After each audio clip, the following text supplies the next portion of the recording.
ಕೋಲಾರ ಜಿಲ್ಲೆಯ ಶ್ರೀನಿವಾಸಪುರ ತಾಲೂಕಿನ ಪೇಗಳಪಲ್ಲಿ ಗ್ರಾಮದ ಸರ್ಕಾರಿ ಹಿರಿಯ ಪ್ರಾಥಮಿಕ ಶಾಲೆಯಲ್ಲಿ 57 ವಿದ್ಯಾರ್ಥಿಗಳಿದ್ದಾರೆ. ಆದರೂ ಕೂಡ ಶಾಲಾ ಕಟ್ಟಡ ಸಂಪೂರ್ಣ ಶಿಥಿಲಾವಸ್ಥೆ ತಲುಪಿದೆ. ಪ್ರತಿನಿತ್ಯ ಭಯದಲ್ಲಿಯೇ ವಿದ್ಯಾರ್ಥಿಗಳು ತರಗತಿಯಲ್ಲಿ ಪಾಠ ಕೇಳುವ ಪರಿಸ್ಥಿತಿ ನಿರ್ಮಾಣವಾಗಿದೆ. ಅಲ್ಲದೆ ದೇವಾಲಯದ ಆವರಣದಲ್ಲಿ ಕೂಡ ಪಾಠ ಮಾಡುವ ಪರಿಸ್ಥಿತಿ ಬಂದೊದಗಿದೆ. ಇನ್ನು ಈ ಕುರಿತು ಹಲವು ಬಾರಿ ಅಧಿಕಾರಿಗಳ ಗಮನಕ್ಕೂ ತಂದಿದ್ದರೂ ಸಹ ಸಮಸ್ಯೆ ಬಗೆಹರಿದಿಲ್ಲವೆಂದು ವಿದ್ಯಾರ್ಥಿಗಳ ಪೋಷಕರು ಬೇಸರ ವ್ಯಕ್ತಪಡಿಸಿದ್ದಾರೆ. ಸರ್, ಇಲ್ಲಿ ಪ್ರೇಯರ್ ಮಾಡೋದಕ್ಕೆ 3 ಕಡೆಯಿಂದ ದಾರಿ ಬರುತ್ತೆ. ಗಾಡಿಗಳು ಆ ಕಡೆ ಈ ಕಡೆ ಬಂದುಬಿಟ್ರೆ ಮಕ್ಕಳಿಗೆ ತೊಂದರೆ ಆಗುತ್ತೆ. ನಾವು ಯಾವ ಕಡೆನೂ ಹೋಗೋಕ್ಕಾಗಲ್ಲ. ಪ್ರೇಯರಲ್ಲಿ ಅರ್ಧ ನಿಲ್ಲಿಸೋದಕ್ಕೂ ಆಗಲ್ಲ. ಯಾರನ್ನೂ ನಿಲ್ಲಿಸಿ ಮಾತಾಡೋಕ್ಕೂ ಆಗೋದಿಲ್ಲ. ಯಾಕಂದರೆ ಮಕ್ಕಳು ಅದು ನಮ್ಮ ಇಷ್ಟ ಅಂತಾರೆ. ಯಾರನ್ನ ಕೇಳಿದ್ರು ಮಕ್ಕಳ ಮೇಲೆ ಅರ್ಧ ಬಿಟ್ಟರೆ ಯಾರು ಸರ್ ಜವಾಬ್ದಾರಿ? ನಾನಲ್ವೇನು ಸರ್? ಮತ್ತೆ ನನ್ನ ಕೆಲಸ ಹೋಗುತ್ತೆ. ನನಗೆ ಯಾರು ಇದು ಮಾಡ್ತಾರೆ ಸರ್? ಊರ ಕಡೆಯವರು ಎಲ್ಲ ಹೇಳ್ತಾರೆ, ಆ ಕಡೆಯವರು ಹೇಳ್ತಾರೆ, ಈ ಕಡೆಯವರು ಹೇಳ್ತಾರೆ, ಎಲ್ಲರೂ ಹೇಳ್ತಾರೆ. ಇಲ್ಲಿ ರಾಜಕೀಯ ಮಾಡ್ತಾರೆ. ಆದರೆ ಮಕ್ಕಳ ಅನುಕೂಲಕ್ಕಾಗಿ ಇದು ಅನಾನುಕೂಲ ಇರ್ತಕ್ಕಂಥ ಸ್ಥಳ ಸರ್ ಇದು. ಮತ್ತು ಇಲ್ಲಿ ಬಿಟ್ಟರೆ ಬೇರೆ ಸರ್ಕಾರಿ ಶಾಲೆಗೆ ಒಂದು 38 ಗುಂಟೆ ಜಾಗ ಇದೆ. ಅಲ್ಲಿ ಇದು ಮಾಡಿದ್ರೆ ಆಟದ ಮೈದಾನ ಎಲ್ಲನೂ ಅನುಕೂಲ ಆಗುತ್ತೆ ಸರ್ ಅಲ್ಲಿ. ಆದ್ದರಿಂದ ನಮಗೆ ಅಲ್ಲಿ ಆದರೆ ಅನುಕೂಲ ಆಗುತ್ತೆ. ಇಲ್ಲಿ ತುಂಬ ಸಮಸ್ಯೆ ಸರ್. ಇಲ್ಲಿ ತಿಂದ ತಕ್ಷಣ ಮಕ್ಕಳು ನೀರಿಗೂ ಇಲ್ಲಿ ಸಮಸ್ಯೆ, ಟಾಯ್ಲೆಟ್ ಇಲ್ಲ, ಎಲ್ಲಾನು ಸಮಸ್ಯೆನೇ ಸರ್. ಯಾವುದಂತ ಎಲ್ಲಾನು ಸಮಸ್ಯೆ ಇದೆ ಸರ್. ಇಲ್ಲಿ ರೂಮ್ಗಳೆಲ್ಲ ಬಿದ್ದೋಗಿದೆ.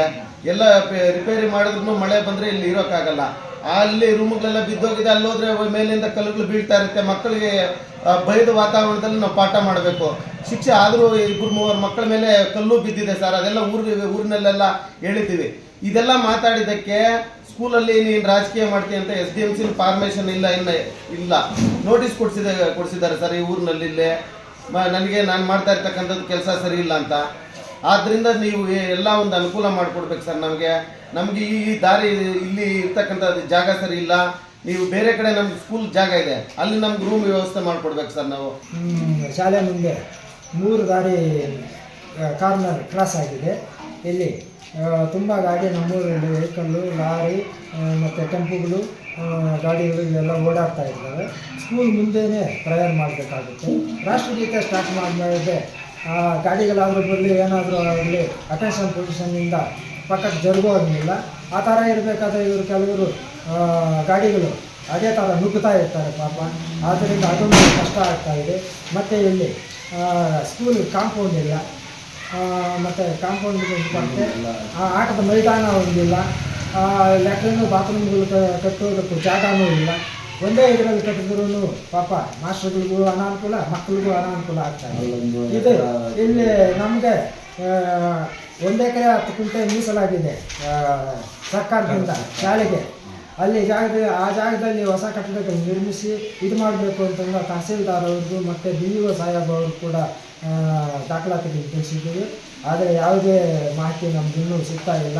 ಇಲ್ಲೇ ಆ ಹಳೆ ಬಿಲ್ಡಿಂಗ್ಗಳು ಎಲ್ಲ ಹೊಡೆದೋಗಿ ಸೋರ್ತಾ ಇದ್ದಾವೆ. ಇವು ಜಾಸ್ತಿ ವರ್ಷದಿಂದ ಆಗಿರೋದ್ರಿಂದ ಉದುರಿ ಮಕ್ಕಳ ಮೇಲೆಲ್ಲ ಬೀಳ್ತಾ ಇದೆ. ಅದಕ್ಕೆ ನೋಡಿದರೆ ನಮಗೆ ಭಯ ಆಗ್ತಾ ಇದೆ. ನಮ್ಮ ಮಕ್ಕಳನ್ನು ಕಳಿಸೋದಕ್ಕೆ ಕೂಡ ಮಳೆ ಬಿದ್ದೋ ಟೈಮಲ್ಲಿ ಅವರನ್ನು ಶಾಲೆಗೆ ಕಳಿಸೋದಿಲ್ಲ. ಆ ಥರ ಆಗ್ತಾ ಇದೆ.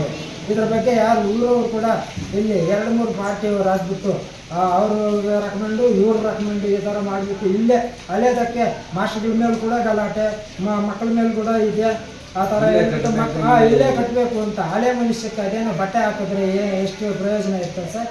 ಅಲ್ಲಿ ಹೊಸ ಜಾಗದಲ್ಲಿ ಹೊಸ ಬಿಲ್ಡಿಂಗಲ್ಲಿ ನಿರ್ಮಿಸಿ ನಮಗೊಂದು ಅನುಕೂಲ ಮಾಡಿ ಇದು ಮಾಡಲಿ. ಅಲ್ಲಿ ಆಟದ ಮೈದಾನಕ್ಕೂ ಎಲ್ಲಕ್ಕೂ ಸರೋದಕ್ಕೆ ಅಂತ ಸರಳವಾಗಿ ಆಯ್ಕೆ ಮಾಡ್ಕೊಳ್ತಾರೆ.